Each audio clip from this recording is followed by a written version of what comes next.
saudara, sebelum saudara duduk boleh nggak kasih senyuman yang terbaik, termanis buat kiri kanannya? Happy Sunday.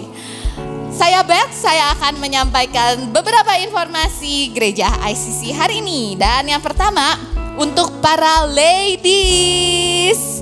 Ladies, dandan yuk. Nah, komunitas Wow Women of Worth akan mengadakan Wow Makeup Workshop yang akan diadakan pada hari Kamis jam 9 pagi tanggal 18. Hari Kamis tanggal 18 jam 9 pagi di tempat ini bersama Fedia Professional Makeup Artist. Yuk langsung para ladies daftar di link yang udah tertera di atas. Karena remember ladies, beauty is power and makeup is a way to express it.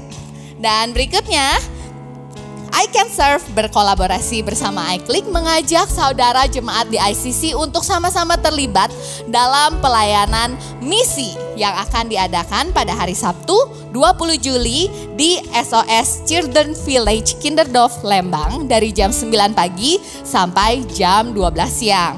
Di sana akan diberikan pengajaran memasak, fotografi, melukis dan juga teman cerita. Dan saudara juga dapat terlibat dalam dukungan dana dengan mentransfer ke rekening BCA atas nama JKI Inspire Community Center. Untuk informasi lebih lengkap, boleh langsung menghubungi Francisca di nomor yang tertera. Selanjutnya, ICC rindu untuk memperlengkapi setiap saudara dalam seminar Public Speaking for Success bersama Motivational Speakers Haryanto Kandani. Pada Jumat 26 Juli jam 7 malam di tempat ini, saudara bisa mendaftar dengan biaya pendaftaran Rp30.000 saja untuk para volunteers dan juga member iClick dan Rp50.000 untuk non-member iClick dan public. So, tunggu apa lagi? Langsung daftar, kita mau level up skill kita dalam public speaking. Dan yang selanjutnya buat om tante berumur 60 tahun ke atas. Ini spesial banget buat om tante karena akan ada ibadah senior yang akan diadakan pada hari Sabtu tanggal 27 Juli jam 10 pagi di tempat ini bersama hambanya Bapak Haryanto Kandani dengan tema The Miracle of Love. Dan yang terakhir nih, ini seru banget nih.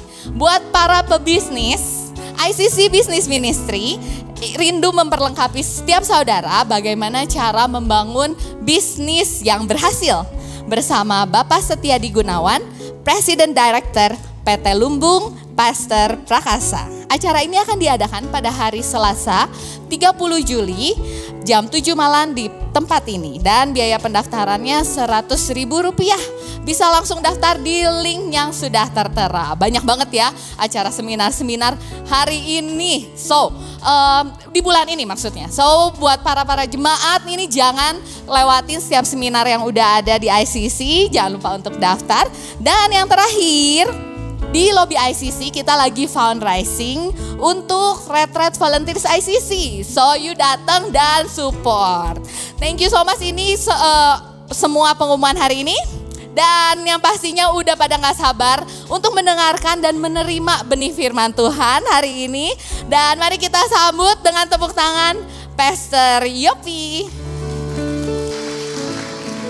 Thank you Beth, thank you semuanya. Boleh kasih aplaus untuk yang melayani. Thank you. Dari pagi ya sampai nanti kebaktian 3. Yang baru datang, selamat datang. Saya percaya, berdoa, berharap saudara bisa diberkati. Amin.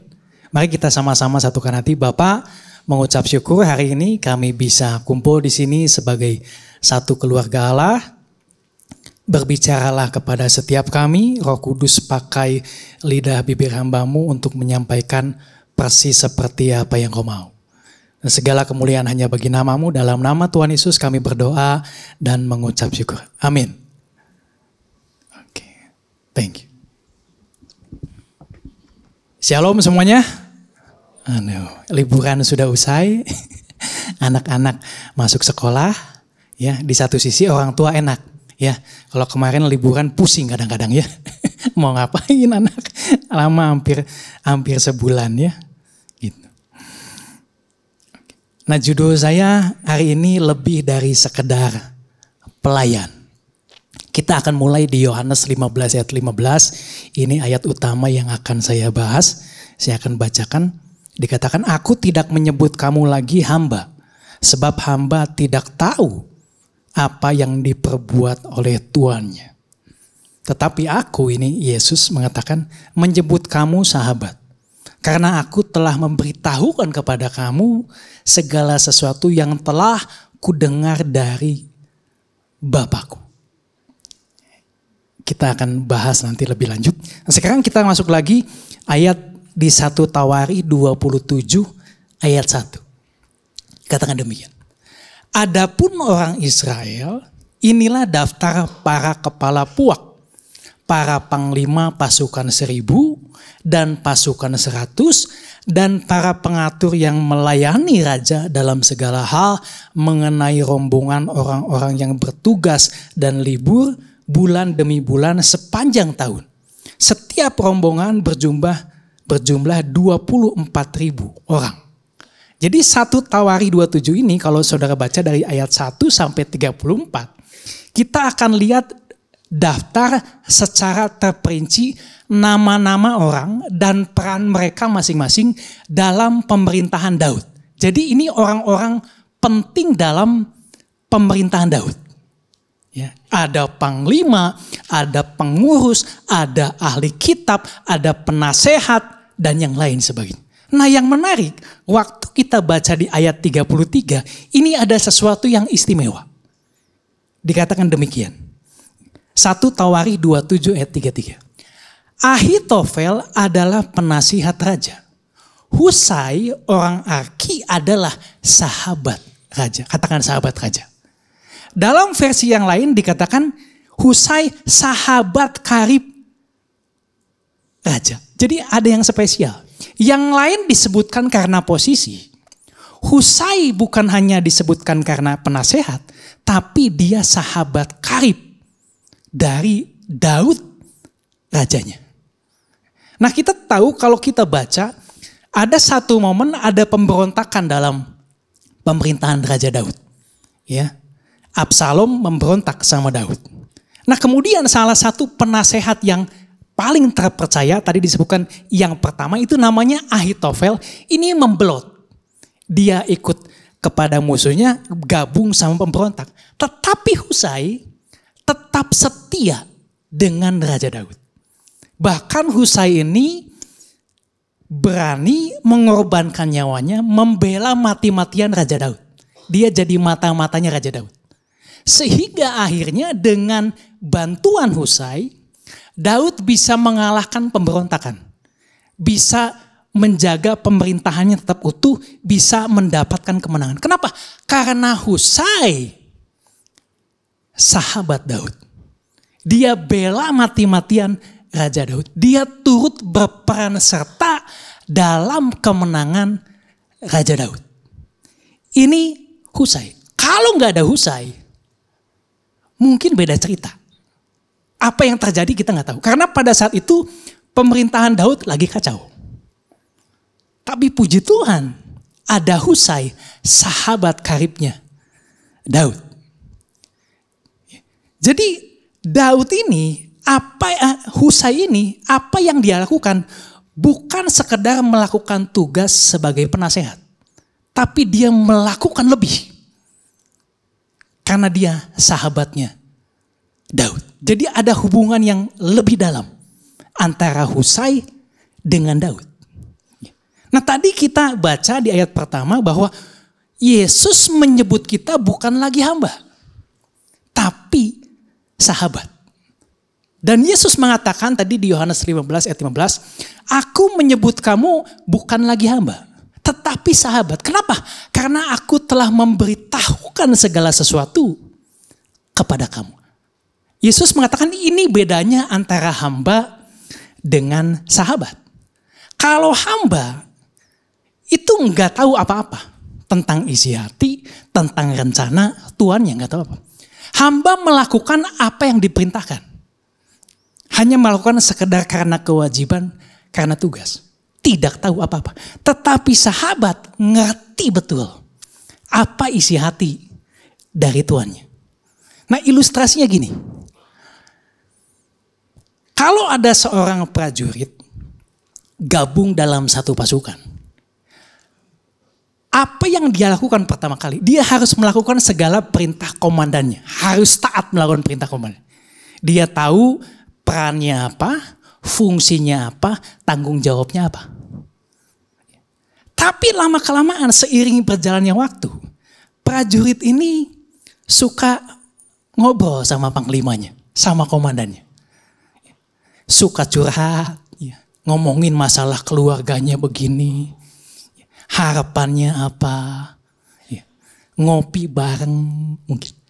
Tiba-tiba hubungannya berubah. Tadinya profesional, sekarang berubah. Hubungannya jadi lebih pribadi. Jadi apa yang dilakukan prajurit ini mungkin sekarang bukan lagi karena tugas. Tapi dia tahu panglimanya itu siapa. Mungkin di antara kita punya pegawai yang mungkin udah lama kerja. Udah belasan tahun, udah puluhan tahun. Dulu saya waktu kecil juga punya yang bantu di rumah gitu. Udah puluhan tahun. Ya. Jadi karena udah seiring berjalannya waktu, saya bisa tahu isi hatinya apa. Masalahnya apa. Impiannya apa. Jadi hubungannya bukan lagi profesional secara kerjaan, tapi lebih intimate. Nah, hubungan kita sama Tuhan itu sama. Awal kali kita kenal Tuhan, mungkin kita datang karena kita mengaku atas kedaulatannya. Bahwa dia juru selamat Tuhan dalam hidup saya. Dia yang menebus segala dosa kita. Roma 6 ayat 22. Tetapi sekarang setelah kamu dimerdekakan dari dosa dan setelah kamu menjadi hamba Allah, kamu beroleh buah yang membawa kamu kepada pengudusan dan sebagai kesudahannya ialah hidup yang kekal. Awalnya saya juga waktu ikut Tuhan, yang penting saya udah terima Tuhan, saya udah selamat. Saya nggak ngerti banyak tentang isi hati Tuhan apa. Rencananya apa. Tujuannya apa. Firman Tuhan juga gak ngerti banyak. Tapi lambat laun, seiring berjalannya waktu, hubungan saya dengan Tuhan semakin dalam. Hubungan saya dengan Tuhan, saya semakin tahu isi hatinya Tuhan apa. Rencananya Tuhan apa. Tujuan Tuhan apa. Apa yang disukai Tuhan. Apa yang tidak disukai Tuhan. Pada akhirnya dalam satu momen, siapapun kita, Tuhan mengundang kita masuk. Tuhan ingin mengangkat kita naik dari level hamba ke level teman, ke level sahabat. Jadi beralih dari perhambaan ke persahabatan. Yang mengerti katakan amin. Pada saat kita di momen itu, apapun yang kita lakukan bukan lagi karena kewajiban. Kita melakukan apa yang diperintahkan kalau hamba karena diperintahkan untuk melakukan. Tapi sekarang kita melakukan bukan karena diperintahkan lagi. Karena kita tahu isi hati Tuhan. Apa yang penting buat Tuhan sekarang jadi penting bagi saya. Karena saya tahu isi hati Tuhan apa. Misinya Tuhan apa. Jadi ada pergeseran ke hubungan yang jauh lebih intim dengan Tuhan. Nah, saya percaya setiap kita, mayoritas mungkin saya percaya semua sudah mengalami ini. Nah, Tuhan tidak cari robot yang melakukan apa yang sudah diprogram. Enggak. Tuhan sedang mencari sahabat. Siapa yang mau dia naikkan levelnya? Karena di sana Tuhan akan mencurahkan isi hatinya. Tuhan akan kasih tahu isi hatinya. Beban hatinya apa? Rencananya apa? Tujuannya apa? Tapi ini hanya dilakukan, dinyatakan kepada sahabat.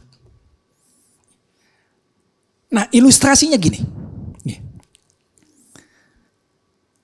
Kalau saya sebagai penumpang di pesawat, saya nggak tahu apa-apa tentang pesawat. Mungkin ada beberapa di antara saudara yang ngerti tentang pesawat. Tapi kebanyakan mungkin kita nggak ngerti banyak tentang pesawat.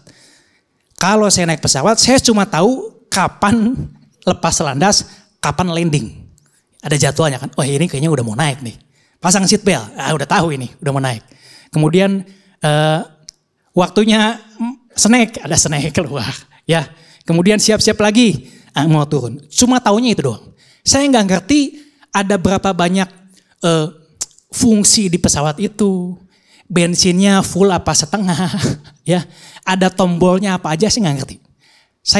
Saya juga cuma tahu ini pilot yang sedang mengendalikan. Saya percaya ini akan sampai, tapi saya nggak lihat pilotnya lagi ngapain, nggak tahu.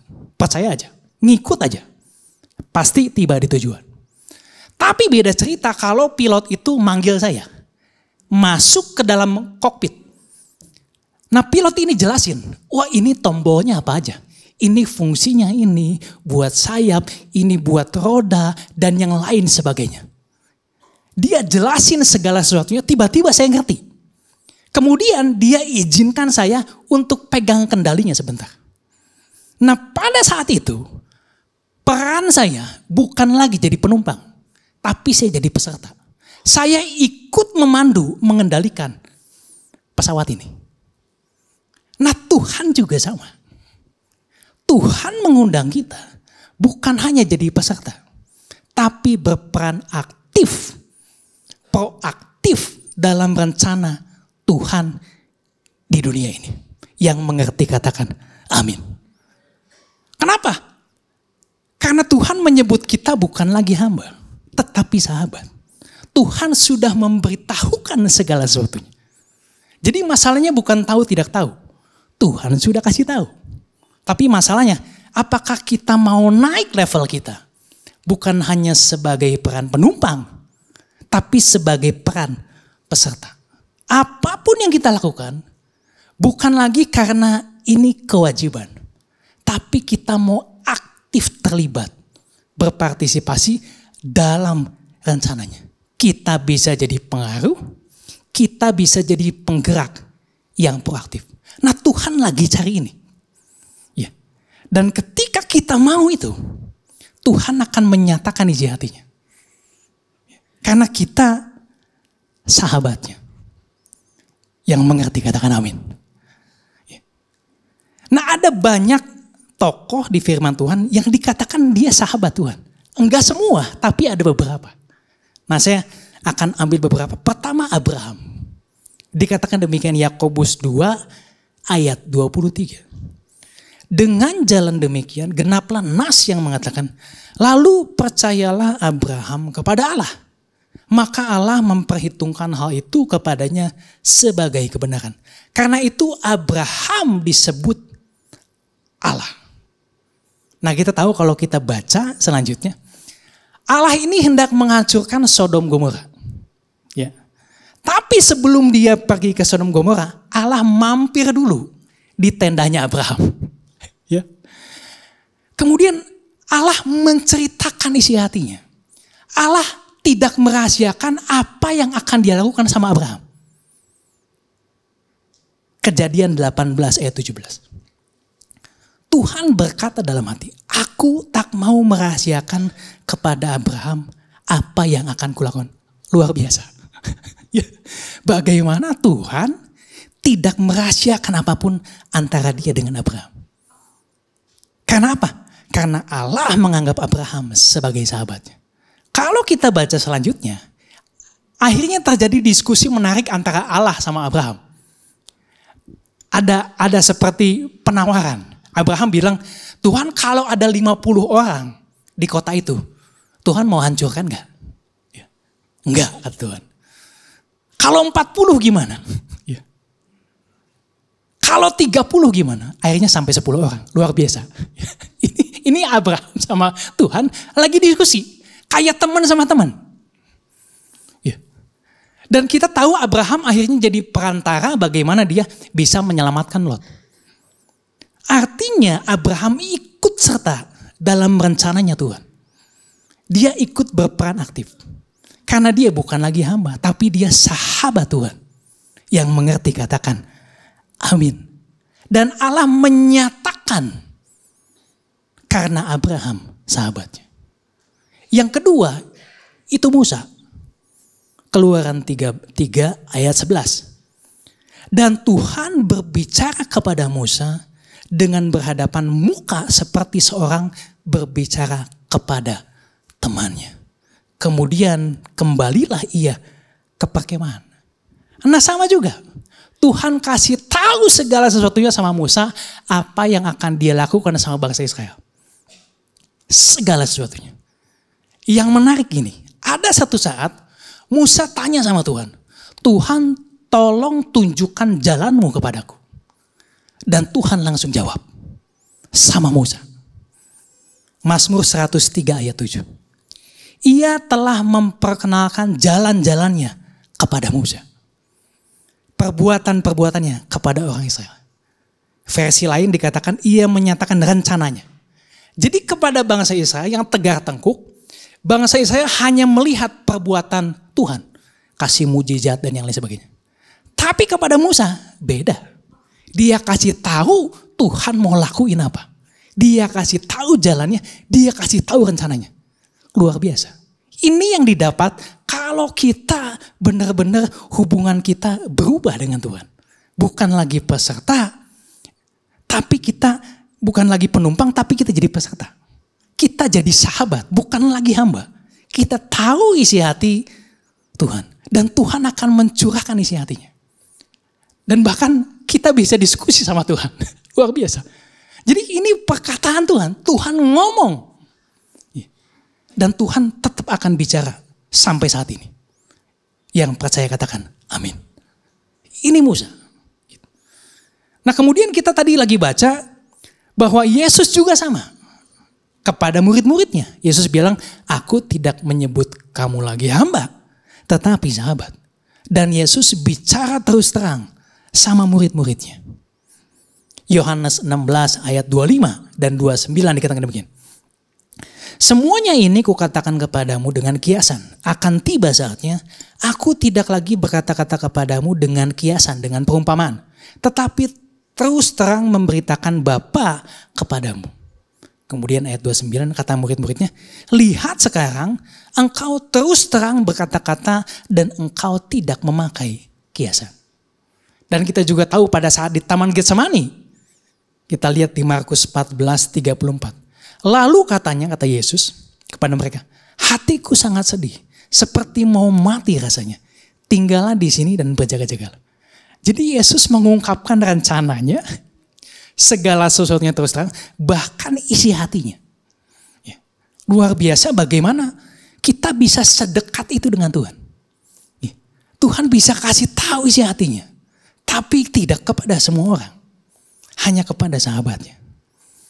Tapi begini, kita tidak pernah lihat dalam firman Tuhan bagaimana Abraham, Musa, murid-murid panggil Tuhan teman. Ya. Karena kita tidak setara sama Tuhan. Tapi Tuhan panggil kita, memperlakukan kita, mau menganggap kita jadi temannya. Jadi ini sesuatu yang luar biasa. Bagaimana kita yang berdosa, Tuhan yang kudus, mau menerima kita sebagai temannya. Walaupun Tuhan tahu kita banyak kekurangan, tapi Tuhan mau terima kita. Dan Tuhan tidak malu punya teman seperti kita. Yang mengerti katakan amin.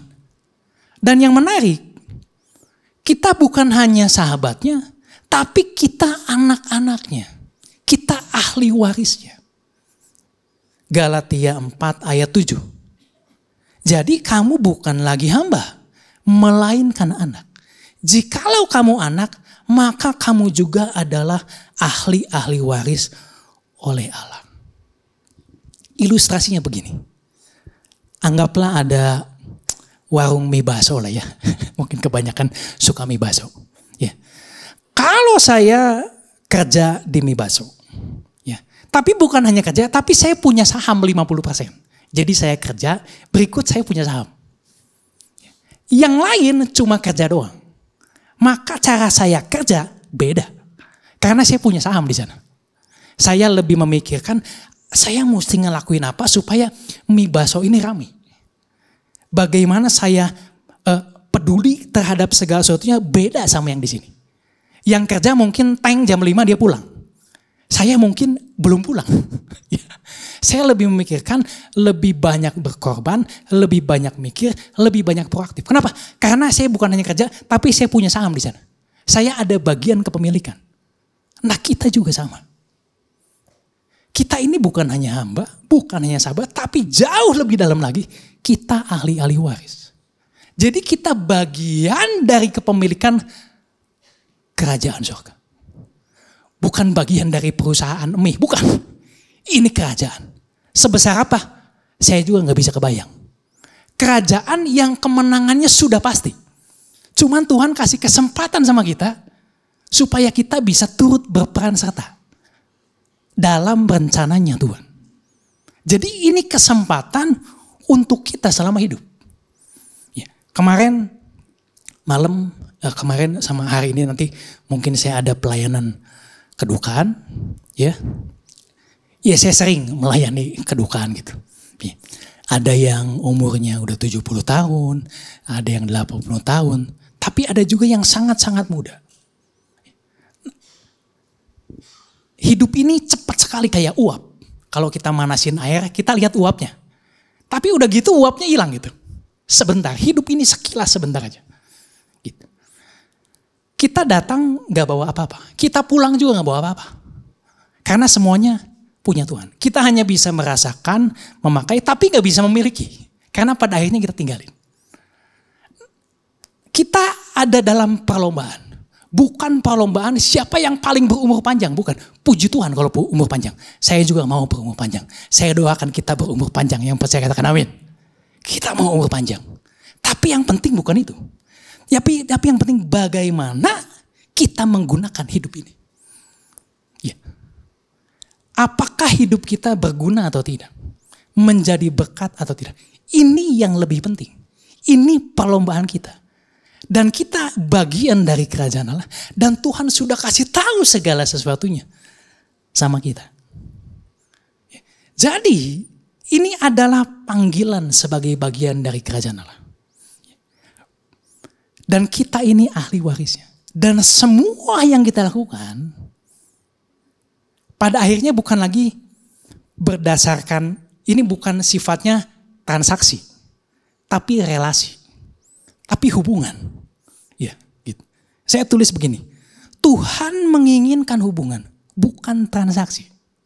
Dia menginginkan hati kita, bukan sekedar tindakan kita. Tuhan mau kita taat melakukannya. Tapi pada akhirnya kita melakukannya bukan karena kita seperti robot, bukan. Tapi karena dari dalam. Karena kita bagian dari kerajaan surga. Karena kita punya hubungan yang intim dengan Tuhan. Dari hamba jadi sahabat, jadi anak ahli waris. Nah, ada dua pertanyaan yang kita bisa renungkan. Saya ini siapa sebelum ketemu Tuhan? Saya ini siapa sebelum ketemu Tuhan? Apakah ada yang belum Tuhan berikan sama kita setelah kita terima Tuhan? Posisi kita dulu, kalau ingat saya orang berdosa. Saya nggak tahu apa-apa. Hidup berantakan. Tapi kemudian kita semua orang berdosa ditebus sama Tuhan. Ya. Jadi orang suci, dibenarkan, dikuduskan. Dapat keselamatan gratis. Tetapi ini bukan sesuatu yang murahan. Tapi ini sesuatu yang mahal. Tuhan bayar dengan darah tubuhnya. Dan kita juga diadopsi jadi anaknya. Dan kita dapat ahli waris. Jadi gak berhenti-berhenti rasanya Tuhan kasih kita gitu. Ya. Apa yang Tuhan kasih sama kita jauh lebih banyak dari apa yang kita bisa berikan sama Tuhan. Gak ada bandingannya. Dan bukan hanya itu. Firman Tuhan mencatat ada upah, ada hadiah. Kalau kita melakukan apa yang Tuhan mau. Yang mau hadiah katakan amin. Nah, saya juga mau. Ya. Jadi semoga ini bisa jadi semangat untuk kita melakukan apa yang Tuhan mau. Ya. Saya bukan hendak memanipulasi saudara, bukan. Tapi ini yang tercatat dalam Alkitab. Dan saya waktu baca semangat. Ya, saya mau dapat hadiah ini. Ya, Gitu, kita berlomba-lomba supaya hidup ini jadi berguna, berkat. Jadi ada di perjanjian baru dikatakan orang percaya menerima mahkota sebagai hadiah. Ada 5 mahkota. Pertama, mahkota abadi. Ayatnya di 1 Korintus 9:25. Ini mahkota ini diberikan kepada mereka yang bisa menguasai dirinya dalam segala hal. Ini dapat ini. Contohnya apa? Menguasai perkataan. Menguasai tindakan. Menguasai nafsu. Menguasai amarah. Menguasai dalam segala hal. Dapat mahkota ini. Nah, kira-kira dapat gak kita? Kalau belum, puji Tuhan, kita masih punya banyak waktu. Ya, kita lomba-lombanya lomba ini. Kedua, mahkota sukacita. Ayatnya 1 Tesalonika 2:19. Ini mahkota kalau kita bisa menginjil, membawa orang, kenalin orang sama Kristus. Saya tahu ada banyak orang di sini yang sudah melakukan ini. Puji Tuhan, saudara udah dapat 1. Tapi kita masih bisa nambah terus. Selama kita masih hidup. Yang belum, kita lakukan. Ya. Ketiga, mahkota kebenaran. 2 Timotius 4 ayat 8. Yang sungguh-sungguh percaya menantikan kedatangan Yesus yang kedua kali. Dan bukan hanya itu, bagaimana dia hidup, itu hidup dalam antisipasi bahwa Tuhan akan datang. Jadi dia hidupnya benar-benar dalam kebenaran. Ini dapat mahkota kebenaran. Nah, kira-kira saudara dapat nggak yang ini? Minimal jemaat ICC dapat 1, amin. Minimal dapat 1. Ya, kita lombanya lomba ini. Ketiga, mahkota kehidupan. Ini yang bertahan dalam percobaan, tetap setia sampai mati. Ini lebih bicara orang yang martir. Saya tahu, saya dengar, bahkan di Indonesia juga ada orang yang mempertahankan imannya, bisa disiksa, yang lain sebagainya. Mereka ini dapat mahkota kehidupan. Yang kelima, mahkota kemuliaan. Ini untuk pendeta gereja yang setia menggembalakan gerejanya dengan integritas, dengan kebenaran, dengan teladan. Nah, saya pikir ketua komsel masuk di sini. Karena sama menggembalakan. Ya, puji Tuhan, ketua komsel DSI dapat mahkota kemuliaan. Amin. Jadi ini yang harusnya kita kejar. Ya, minimal kita punya dapat 1. Kita ini ada dalam perjalanan sebagai orang percaya. Bukan hanya nunggu Yesus datang. Bukan, Yesus pasti datang. Tapi kita bisa berpartisipasi dalam membangun kerajaannya di bumi ini. Dan ada hadiah atas kesetiaan kita. Dan saya percaya gini, apa yang saya lihat, orang yang demikian bukan hanya nanti dapat mahkota itu nanti, tapi di sini pun saya lihat mereka diberkati oleh Tuhan. Mereka tidak pernah kekurangan hidupnya. Selalu ada kasih karunia sama orang-orang yang demikian. Kita tahu ada ayat seorang prajurit, dia tidak memikirkan masalah rumah tangganya, karena komandannya yang akan menyediakan pada saat prajurit ini perang. Tuhan juga sama. Dan kita bukan lagi prajurit. Bukan hanya prajurit, bukan lagi hamba, bukan lagi sahabat. Tapi kita anak-anaknya. Ahli waris. Yang setuju katakan amin. Jadi saya tulis begini. Hidup ini adalah panggilan. Untuk terlibat lebih dalam rencana Tuhan. Menjadi lebih dari sekedar pelayannya. Melainkan sahabat dan anak-anaknya. Yang setuju katakan amin. Nah, saya puji Tuhan, saya lihat banyak dari kita yang sudah melakukan seperti ini. Ya, dan saya pun sangat diberkati. Tapi biarlah mari kita terus melakukannya. Ya. Saya percaya semakin hari kedatangan Tuhan semakin dekat. Tapi kita nggak takut. Ya, kita nggak takut, kita juga nggak pusing gitu. Kapan waktunya, karena firman Tuhan mengatakan nggak ada yang tahu. Tapi hidup ini kesempatan. Ini peluang besar untuk kita bisa turut serta berperan sama apa yang jadi rencana Tuhan. Nah, saya percaya saudara sudah melakukannya. Saudara bisa melakukannya dimulai dari keluarga saudara. Saudara nggak harus jadi pendeta. Saudara nggak harus jadi full time, enggak. Dimanapun saudara berada, saudara bisa turut berperan serta. Yang percaya katakan amin. Dan percayalah, Tuhan tidak pernah berhutang. Saya belum pernah lihat orang yang sungguh-sungguh ikut Tuhan, taat sama Tuhan, hidupnya tuh dalam tanda kutip nggak baik gitu. Belum pernah. Ya. Bahkan saya lihat kadang-kadang anaknya sangat diberkati gitu. Tapi padahal papa mamanya yang ikut Tuhan gitu. Tuhan gak pernah lupa. Kita sering kali baca di firman Tuhan bagaimana Allah selalu menyebut karena Daud hambaku. Karena Daud hambaku. Padahal Daudnya mau udah kemana gitu. Ya. Tapi Tuhan tetap ingat. Tuhan selalu nyebut Abraham. Ya. Tuhan selalu menyebut nama-nama padahal orang ini sudah gak ada. Tapi Tuhan selalu sebut. Karena Tuhan ingat akan apa yang mereka lakukan. Dan Tuhan juga ingat akan apa yang kita lakukan. Dan waktu kita melakukan ini bukan hanya ujungnya itu untuk orang lain. Ya, bukan untuk kita. Ujungnya untuk orang lain. Gitu. Apapun yang Tuhan perintahkan sama kita, itu untuk memberkati orang lain.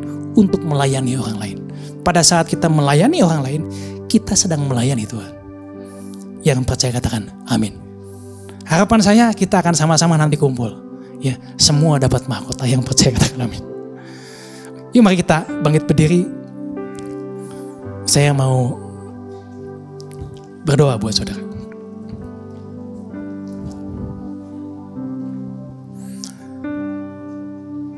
Saudara mungkin Tuhan panggil saudara udah lama.